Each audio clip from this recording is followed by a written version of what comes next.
Ireland के कदम से तिलमिलाया Israel, और आखिर क्यों तिलमिला रहा है इजराइल? अब फलस्तीन आयरलैंड की नजरों में भी एक देश हो गया है।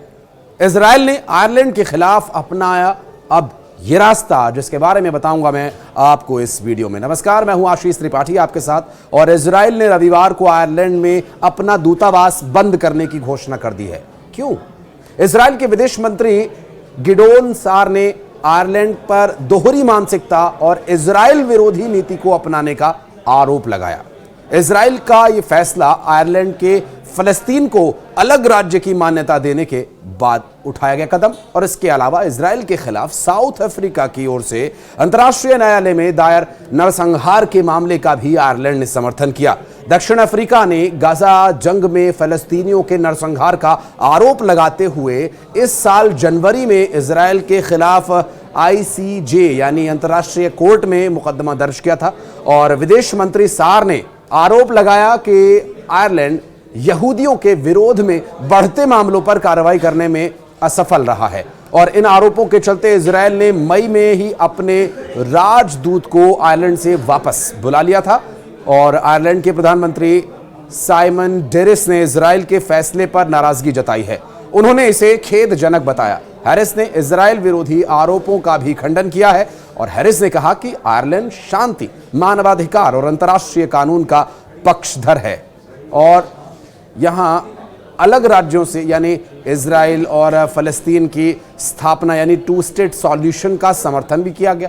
दूसरी तरफ आयरलैंड के विदेश मंत्री माइकल मार्टिन ने कहा कि दोनों देशों में राजनयिक संबंध बनाए रखे जाएंगे और आयरलैंड इजराइल में अपना दूतावास बंद नहीं करेगा।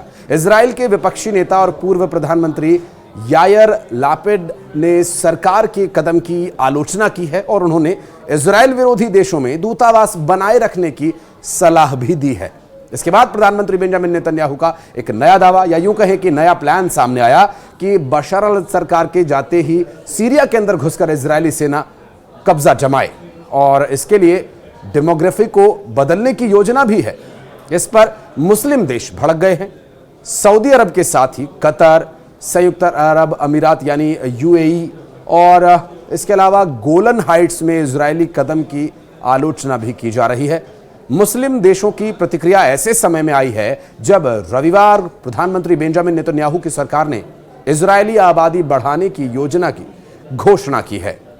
नेतन्याहू ने गोलान हाइट्स के इलाके में आबादी को 2 गुना तक बढ़ाने की इच्छा जताई है। और इसके लिए 4 करोड़ शेकेल यानी करीब 95 करोड़ भारतीय रुपयों की योजना को सरकार ने सर्वसम्मति से मंजूर कर लिया है। और सैन्य तैयारियों में अब इजरायली सेना को सीरियाई हिस्सों के माउंट हरमोन पर तैनात रहने के भी निर्देश दिए गए हैं। और लगभग पूरी सर्दी ये सैनिक यहां मोर्चा जमाए रहेंगे। और इस तरह के उठाए गए कदमों के बारे में अगर आप कुछ कहना चाहते हैं तो कमेंट सेक्शन आपके लिए ओपन है। धन्यवाद।